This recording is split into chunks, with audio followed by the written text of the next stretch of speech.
Evangelho, sábado da terceira semana do tempo comum. O Senhor esteja convosco, Ele está no meio de nós. Proclamação do Evangelho de Jesus Cristo, segundo São Marcos. Glória a vós, Senhor. Naquele dia, ao cair da tarde, Jesus disse a seus discípulos: Vamos para outra margem. Eles despediram a multidão e levaram Jesus consigo, assim como estava na barca. Havia ainda outra barca com ele. Começou a soprar uma ventania muito forte, e as ondas se lançavam dentro da barca, de modo que a barca já começava a se encher. Jesus estava na parte de trás, dormindo sobre um travesseiro. Os discípulos o acordaram e disseram: Mestre, estamos perecendo e tu não te importas. Ele se levantou e ordenou ao vento e ao mar: Silêncio, cala-te. O vento cessou e houve uma grande calmaria. Então Jesus perguntou aos discípulos: Por que sois tão medrosos? Ainda não tendes fé? Eles sentiram um grande medo e diziam uns aos outros: Quem é este a quem até o vento e o mar obedecem? Palavra da salvação. Glória a vós, Senhor. Sábado da terceira semana do tempo comum, em nome do Pai, do Filho e do Espírito Santo. Amém. Queridos irmãos e irmãs, a Santa Liturgia nos leva ao quarto capítulo do Evangelho de São Marcos.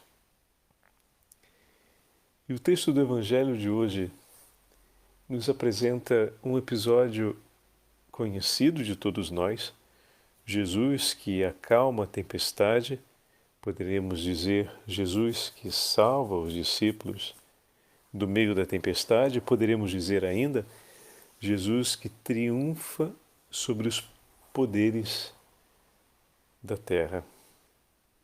E dessa forma é apresentado o testemunho de Jesus e do seu poder sobre as forças da natureza, sobre as forças do mal, o poder de curar e restabelecer a saúde dos homens e o poder agora sobre a ordem natural. Ele fala e as águas do mar e os ventos obedecem o Senhor. De fato, estamos diante do Senhor Todo-Poderoso. Bom, tendo colocado isso, estamos diante agora daquele que é o anúncio que Marcos nos propõe. O Senhor, na sua missão, demonstra poder sobre todas as coisas. Ele realiza o exorcismo, ele cura os enfermos e ele tem autoridade sobre as forças da natureza. Estamos, de fato, diante do Filho de Deus. Porém, o episódio em si traz alguns elementos que nos ajuda a olhar de maneira um pouco mais profunda para a relação com o nosso Senhor. E já já nós vamos ouvir um texto de São Padre Pio, que é uma recomendação espiritual dele, que, olha, é muito importante para todos nós. Os discípulos estão com o Senhor. Eles estão sobre a barca. O Senhor se afastou para poder pregar às multidões e não ser amassado por eles, né? Assim tinha dito o texto, porque se lançavam sobre o Senhor. E dessa forma, à margem, a multidão ali estava e Jesus da barca pregava. Eis que chega o entardecer e o Senhor diz: Vamos para a outra margem. Então, os discípulos despediram a multidão. Aqui tem uma atividade dos discípulos que ela é importante. São eles que cuidam do cuidado com Jesus para que a pregação seja mais eficaz, e são eles também que despedem a multidão. Ou seja, quase um cuidado diaconal, né? Se nós olhamos assim. Eles se ocupam de tudo o que é necessário para que a palavra do Senhor chegue até os corações. Mais adiante, Eles serão, como ontem ouvíamos, mas no Evangelho de Lucas, né, quando tivemos a oportunidade de celebrar a memória de São Tito e São Timóteo, ouvimos o Rogate.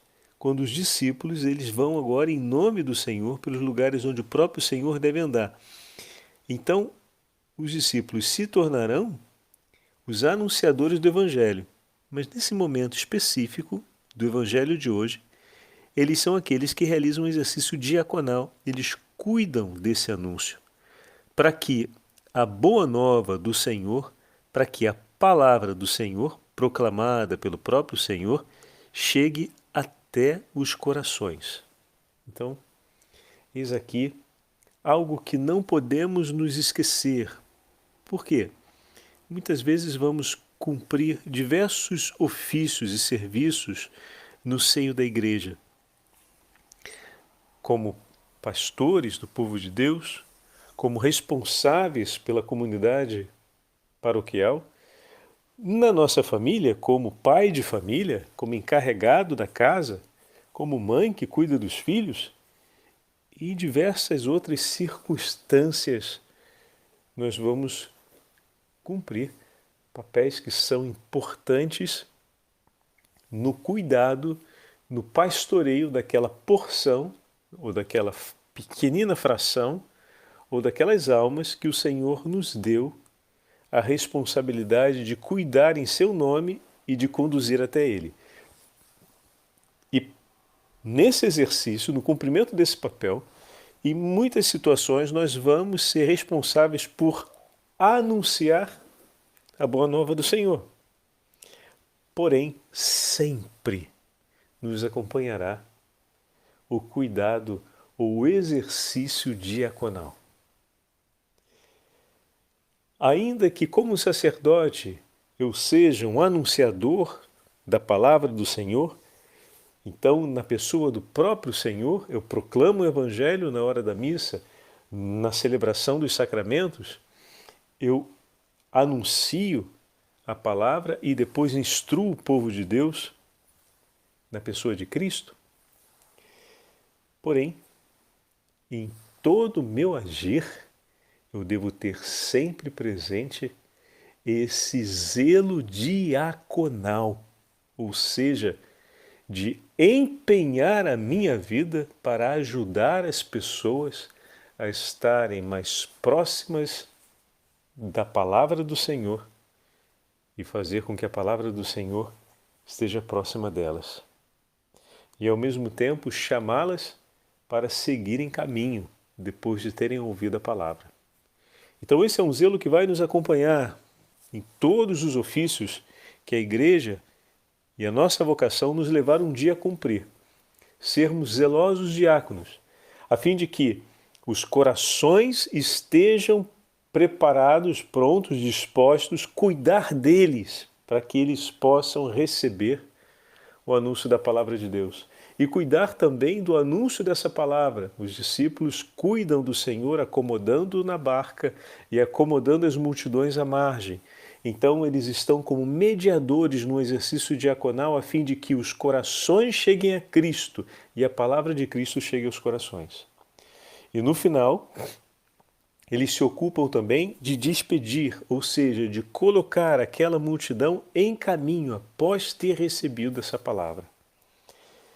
É um detalhe que passa no Evangelho que nós podemos tomar como elemento para a nossa meditação pessoal. Esse cuidado em tudo que fazemos, essa nossa responsabilidade de sermos mediadores para preparar e ajudar os corações a estarem prontos e em boa condição para ouvir a palavra de Jesus e ao mesmo tempo cuidar do que é necessário para que essa palavra possa chegar até esses corações. Isso pode acontecer, por exemplo, no exercício de uma responsabilidade. Vamos pegar aqui um exemplo próximo da gente, né? Uma coordenação pastoral. Um coordenador de pastoral, por exemplo, ele precisa ter um zelo grande para motivar os seus membros da pastoral a desejarem não só os afazeres pastorais, mas a desejarem esse encontro com o Senhor, a terem um coração no exercício pastoral sempre aquecido, na boa disposição de querer ouvir a Cristo. E ao mesmo tempo, ele precisa zelar para que a pastoral não seja apenas uma sucessão de atividades, mas que ela tenha esse momento em que é oferecido diretamente a cada um dos seus membros esse encontro com o Senhor que fala na adoração eucarística, que fala na oração comunitária, que fala na meditação da palavra, que fala no exercício da novena, da prática de piedade, que fala conosco no início e no final das reuniões, quando nos recolhemos em oração e que quer nos acompanhar durante esse tempo. Que os discípulos são aqueles que preparam, aqueles que despedem, mas aqueles que também sentam junto para ouvir o Senhor. E de uma posição privilegiada, porque eles estão na barca, estão perto do Senhor. Dita essa primeira parte, vamos passar agora a um segundo ponto para a nossa meditação de hoje. Quando a barca toma sua destinação, Jesus aproveita para descansar. Veja só, meu irmão e minha irmã, que situação do Senhor. No momento em que ele começa a descansar, a gente vê que ele tinha pouco tempo para fazer isso. Então, entre uma travessia e outra, que ele para descansar, acontece o quê? Uma tempestade. Jesus descansa no meio da tempestade. Porque não sobrava tempo para comer direito. Os familiares tratavam ele como se estivesse ficando doido. Ele não parava para comer direito, ele não parava para descansar, sempre com a urgência de cuidar do povo de Deus. E de noite fazia o quê? Ia dormir? Não, ia rezar. Se amanhã e se o dia foi todo tomado pelo exercício da caridade pelo próximo, ele não tirava da intimidade com o Pai o tempo. Ele não fazia esse tempo ser diminuído para poder descansar. Tirava do descanso, tirava da comida, mas não tirava. A questão da ordem de prioridades. Esse tempo era o tempo defendido com unhas e dentes. O tempo que não seria tocado. Então, tudo aquilo que o Senhor, que o Pai lhe pedisse, ele encontraria tempo para fazer. Deus não pediria, o Pai não pediria coisas sem noção para o Filho. E se o Filho é generoso na entrega, na oferta, por aquilo que o Pai lhe pede, o Pai corresponde com recursos. Assim também acontece na nossa vida. Por diversas vezes, a urgência pastoral impeliu a um trabalho maior e sobrou pouco tempo para o descanso. E a oração pedindo, Senhor, ajuda-me nesse pouco tempo que eu vou ter a descansar o necessário para continuar lhe servindo e lhe amando amanhã. Mas não permita, Senhor, que eu mude a prioridade dos meus tempos por alguma necessidade minha, seja ela qual for, porque todas elas eu coloco em tuas mãos. Vivo para fazer aquilo que o Senhor me pede, porque sei que o Senhor cuida de mim. Então, ter essa decisão forte, o tempo com o meu Senhor, esse tempo é o tempo fixo da minha vida, eu não vou abater dele, momento nenhum. Então, esse tempo da intimidade com o meu Senhor, eu vou preservá-lo, ele é o tempo número 1 da minha vida. Todos os demais tempos, eles vão se adequando.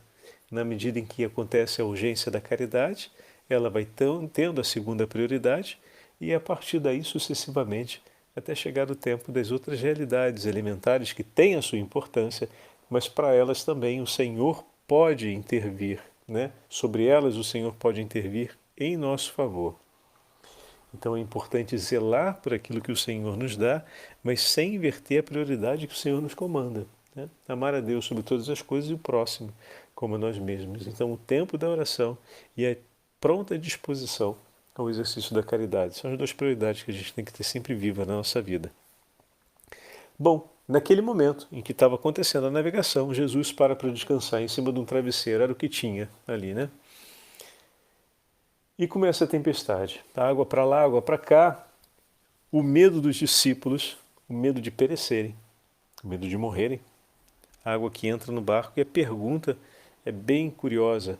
Mestre, estamos perecendo e tu não te importas? Primeiro que Jesus já foi acusado de não se importar com uma realidade deles, né? Além de você ser acordado no meio do seu descanso, você ainda é acordado sendo acusado de uma coisa que você nem pensou em fazer. Já passou por isso alguma vez na sua vida? Muito bem, Jesus também. Então é bom a gente olhar essas situações para a gente também perceber, aprender como é que a gente vai lidar com isso, né? Então Jesus foi rudemente acordado para ser acusado de uma coisa que ele não fez e para que se exigissem dele providências para um problema que não tinha a ver com ele, tinha que ver com outro. O problema era por conta do medo que os outros estavam tendo. Bom, dito esse parêntese, naquele momento é importante termos claro duas coisas. O Senhor estava com eles. Se o Senhor está com nós, está conosco, perdoe, em português. Se o Senhor está conosco, o que nós vamos temer? Se o Senhor está ao nosso lado, o que temeremos? Segue adiante, tem uma tempestade. Olha, teu Senhor está ali, Ele está do teu lado, Ele está contigo. Vai adiante, vai adiante, porque Ele cuida de você. Ele é o Senhor onipotente. A primeira coisa diante de uma tempestade, a primeira coisa é saber onde está Jesus no barco. O Senhor está aqui? Tá. Então segue. O que a gente vai fazer agora? Vai acordar Ele para tentar adiantar o teu lado e tirar uma boa mansa para o teu lado? Por favor, né? Enfrenta. Enfrenta a tempestade. Segue adiante. O importante é que teu Senhor está ali. E se Ele está ali, e se Ele está no controle de tudo, essa tempestade não está vindo por um bug no sistema. Se ela está vindo e o Senhor está contigo, Ele sabe, Ele é o Senhor de todas as coisas. Toma força, olhando para a presença do teu Senhor ao teu lado. Levanta a cabeça e enfrenta. Você vai passar através dela. O Senhor está te dando aquela tempestade para ser um momento para você revigorar a sua fé e para você aprender a crescer na vida cristã. Nenhum soldado se torna um bravo soldado sem passar por um treinamento, sem passar pela experiência de combate. Como a gente quer se tornar grandes combatentes na fé sem nunca enfrentar uma batalha. Então, se o Senhor concedeu esse desafio de passar através da tempestade, vai, segue. O teu Senhor está contigo, não há de faltar nada, segue. Não tente pensar em desistir, porque o teu Senhor está ali. Depois, pensa com carinho. O teu Senhor faz tanto por ti, naquele momento. Deixa Ele descansar. Não significa não pedir ajuda, significa zelar por Ele. Zela por Ele. Ele já enfrentou tanto pelo teu repouso. Enfrenta por amor ao teu Senhor, para dar esse presente a Ele. Meu Senhor está cansado. Eu vou cuidar disso, para que quando Ele acorde, Ele possa estar tranquilo. Quando Ele for acordar, já está tudo arrumadinho. E Ele vai dizer, está meio molhado aqui. Teve um pouquinho de chuva, passou um pouco d'água para lá e para cá, mas está tudo certinho, o pessoal já está enxugando ali. Ah, que bom.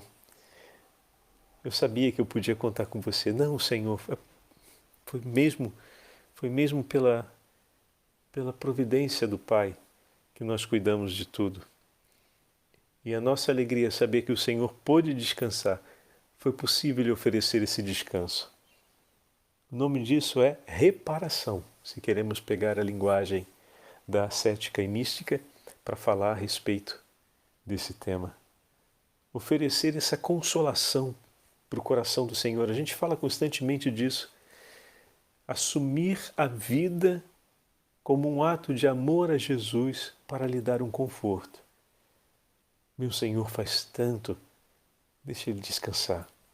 Quantas vezes um pai, vendo seu filho dormindo, não tem um cuidado de fazer isso, né? Ainda mais vendo que foi um dia difícil, de batalha, de trabalho, e aí ele adormeceu. O pai vai lá com jeito, tira as coisas, coloca o lençol, ajeita ele, apaga a luz, para deixar ele dormindo. E vai cuidar depois das outras coisas para dar a satisfação de ver aquele que estava cansado, que fez tanto, poder descansar um pouco. Isso é por amor, se faz por amor. E naquele momento, o medo que tomava conta do coração dos discípulos não permitiu que eles pudessem olhar para além deles mesmos. E o Senhor então chama a atenção deles dizendo: por que ainda sois tão medrosos? E Jesus faz uma relação interessante entre o medo e a fé.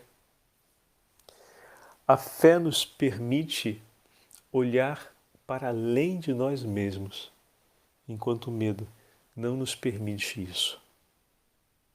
Peçamos ao Senhor que nos conceda o dom da fé, para que nós possamos olhar sempre para Jesus como o primeiro olhar de nossa vida em tudo que fazemos, ao invés de olharmos para nós mesmos e para as nossas necessidades. E esse olhar para o Senhor há de nos conduzir no agir do nosso cotidiano. Termino com as palavras de Padre Pio, que comentando, passando pelo Evangelho de hoje, nos dá essa instrução. Tende sempre o cuidado de não transformar as vossas ocupações em problemas e preocupações espirituais. E se fordes tomados pelas ondas, apanhados numa tempestade de muitas dificuldades, não se esqueçam, erguei o olhar para o alto e dizei a nosso Senhor: ó Deus, é por vós que navego e viajo, sede o meu guia e meu piloto. Entretanto, dedicai-vos a resolver os assuntos uns após os outros, o melhor que puderdes. Aplicai fielmente o vosso espírito a eles, mas com brandura e suavidade. Se Deus vos conceder ter êxito, dá-lhe graças. Se não quiser concedê-lo, dá-lhes igualmente graças. Basta que vos esforceis de todo o coração por fazer bem as coisas. Nem o Senhor nem a própria razão vos exigem resultados, mas aplicação da própria vida, da própria disposição, empenho e diligência sobre aquilo que Ele pede. Há muitas coisas que dependem de nós, mas o sucesso, eu vos asseguro, não é uma delas.